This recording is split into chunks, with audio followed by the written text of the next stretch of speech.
Good morning officers. आज की date है जून 26। होपफुली आप लोगों को हमारा ये इनिशिएटिव पसंद आ रहा होगा। अगर नहीं आ रहा है तो आप अपने सजेशन कमेंट बॉक्स में लिख सकते हैं एंड प्लीज़ अगर पसंद आ रहा है तो हमारे चैनल को सब्सक्राइब करिए। तो चलिए स्टार्ट करते हैं आज का करंट अफेयर डिस्कशन। पहली न्यूज़ हमारे पास वंदे भारत मिशन से रिलेटेड है, जिसे कि हमने कल भी अपने न्यूज़ में कवर किया था। वंदे भारत मिशन मई 6 को लॉन्च किया गया था और इसका मेन मोटिव ये था कि अब्रॉड में फंसे हुए पेंडेमिक की वजह से जितने लोग अब्रॉड में फंस गए हैं उनको वापस इंडिया उनके घर लेके आया जाए। एयर इंडिया के इंटरनेशनल चार्टर प्लेन्स की हेल्प ली जा रही है इस मिशन में एंड इसका फेज 4 स्टार्ट हो रहा है जुलाई 3 से gulf countries, Malaysia and Singapore और अदर कंट्रीज से लोगों को इंडिया लेके आया जाएगा।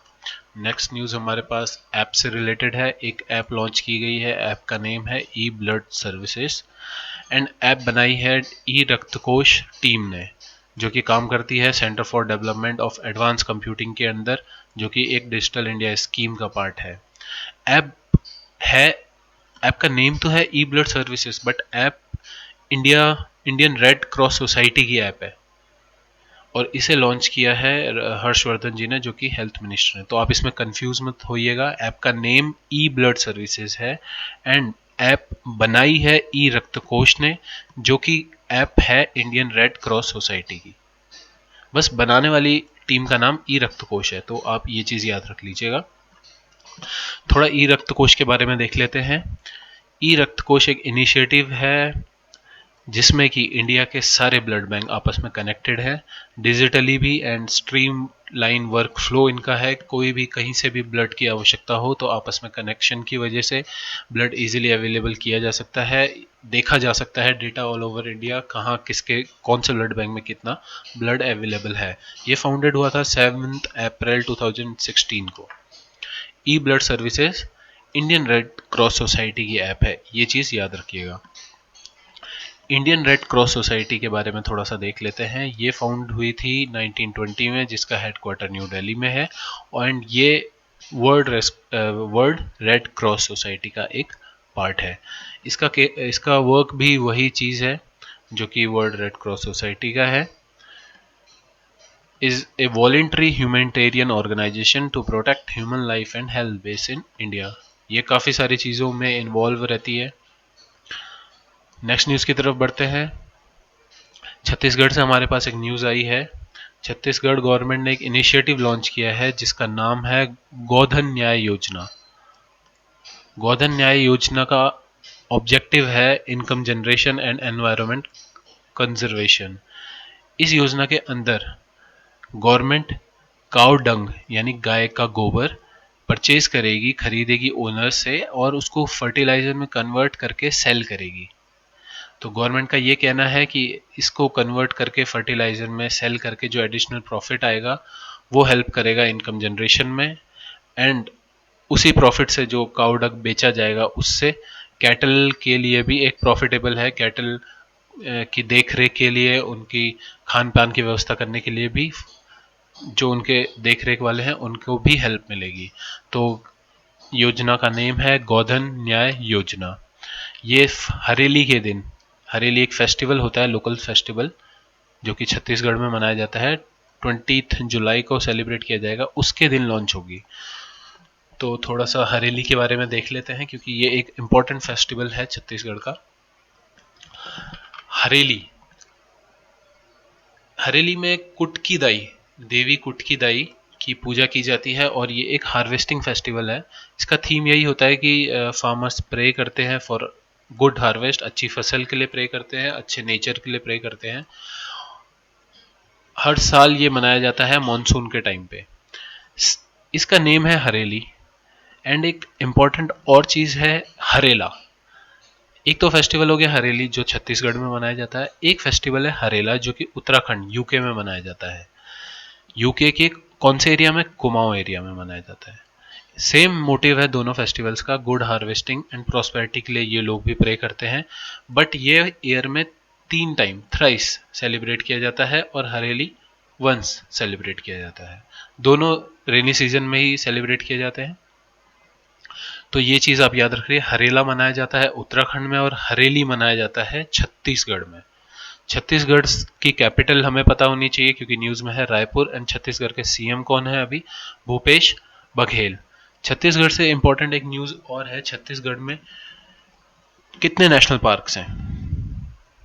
छत्तीसगढ़ में टोटल 3 नेशनल पार्क्स हैं। एंड आपको पता होना चाहिए कि छत्तीसगढ़ में कितने वाइल्ड लाइफ सेंचुरीज हैं। वहाँ पे टोटल 11 वाइल्ड लाइफ सेंचुरीज हैं एंड 3 नेशनल पार्क्स हैं। उसमें से जो सबसे इंपॉर्टेंट एंड सबसे फेमस नेशनल पार्क है उसका नाम है इंद्रावती नेशनल पार्क। तो इंद्रावती नेशनल पार्क कहाँ है? वो छत्तीसगढ़ में है। एंड वहाँ पे जो वाइल्ड लाइफ सेंचुरीज हैं, 11 वाइल्ड लाइफ सेंचुरीज, वहाँ पे इंडेंजर्ड वाइल्ड बफेलोज एंड हिल माइना जो कि एक बर्ड है वो रखी गई हैं। वाइल्ड बफेलोज मैं आपको बता दूं कि वाइल्ड बफेलोज छत्तीसगढ़ का स्टेट एनिमल है एंड हिल माइना वहाँ की स्टेट बर्ड है। तो ये काफ़ी सारी चीज़ें छत्तीसगढ़ से कनेक्ट होती चली गई है आज। छत्तीसगढ़ का स्टेट एनिमल वाइल्ड बफेलो है जो कि एक इंडेंजर्ड स्पीसीज है जिसे वहीं की वाइल्ड लाइफ सेंचुरीज में रखा गया है। एंड वहाँ की फेमस है इंद्रावती नेशनल पार्क। तो नेक्स्ट न्यूज़ की तरफ बढ़ते हैं। आईआईटी मद्रास ने जर्मन इंस्टीट्यूट के साथ कोलैबोरेट करके डेवलप कर रहे हैं ग्रीन एनर्जी सॉल्यूशंस।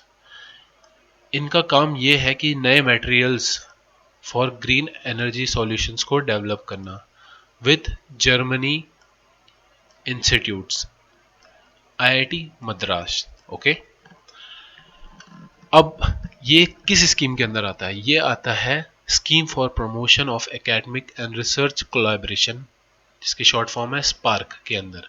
स्पार्क का मेन काम क्या होता है? ऑल ओवर इंडिया जितने भी हायर एजुकेशनल इंस्टीट्यूट्स हैं उनको आपस में कनेक्ट करना एंड उनको किन के साथ कनेक्ट करना? फॉरेन बेस्ड इंस्टीट्यूट्स के साथ कनेक्ट करना ताकि रिसर्च में इम्प्रूवमेंट हो। मेन मकसद रिसर्च में इम्प्रूवमेंट का है, इकोसिस्टम रिसर्च में इम्प्रूवमेंट का है। तो ऑल ओवर वर्ल्ड में 28 सेलेक्टेड नेशंस हैं जिसमें से जर्मनी एक है। वहाँ के इंस्टीट्यूट आईआईटीज के इंस्टीट्यूट के साथ कोलैबोरेट करते हैं एंड इकोसिस्टम के ऊपर रिसर्च करते हैं। तो अभी IIT Madras and German institute collaborate हुए हैं to develop green energy solution materials.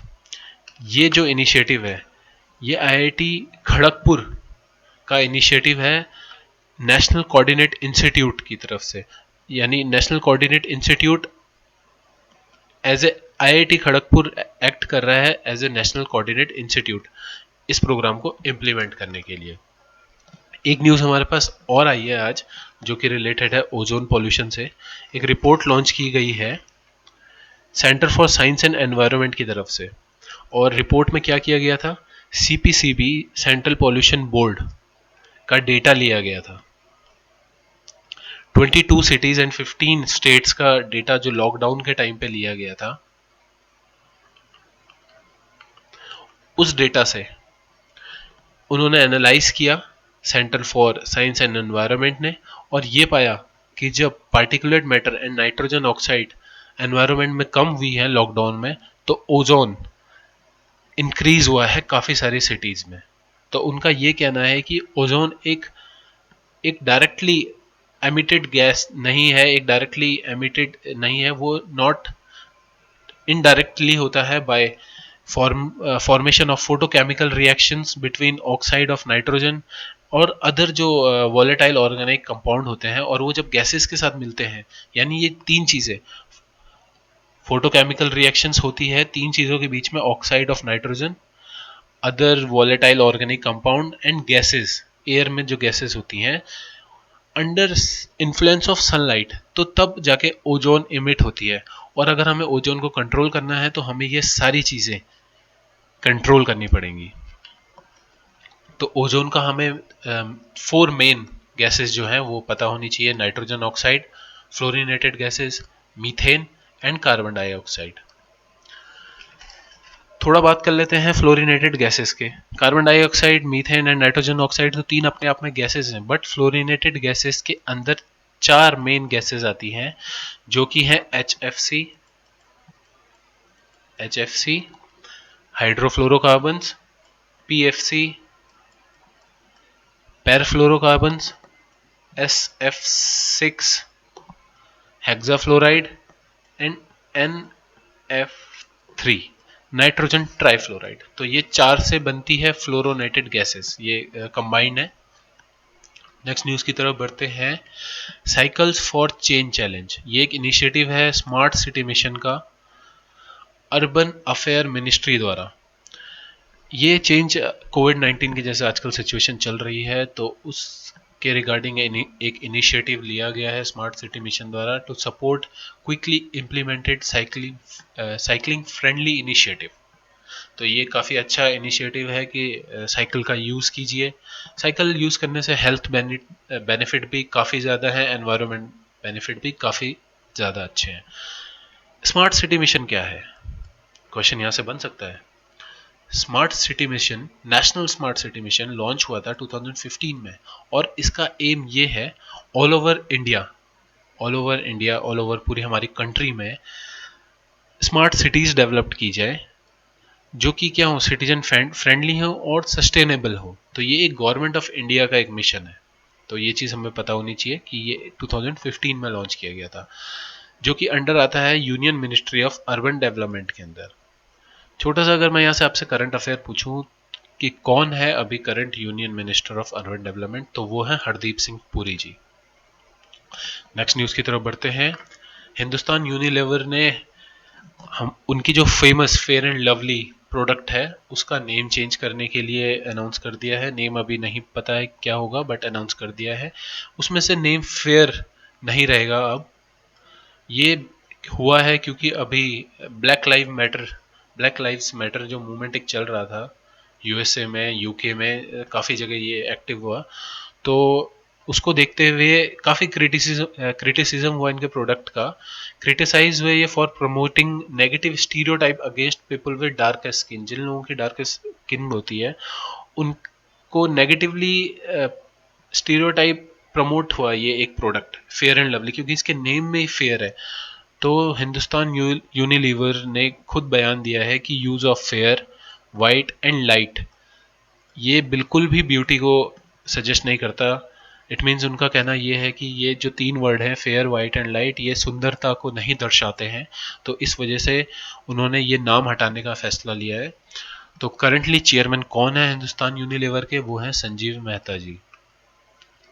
CPC के बारे में अभी मैंने आपको बताया था, CPCB central pollution control board, वो आता है मिनिस्ट्री ऑफ एनवायरनमेंट के अंदर,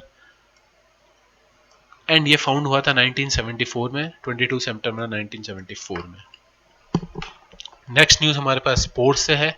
संजीता चानू जो कि एक वेट लिफ्टर हैं, उनको अब फाइनली 2018 का अर्जुना अवार्ड मिलेगा, ये कंफर्म किया है स्पोर्ट्स मिनिस्ट्री ने।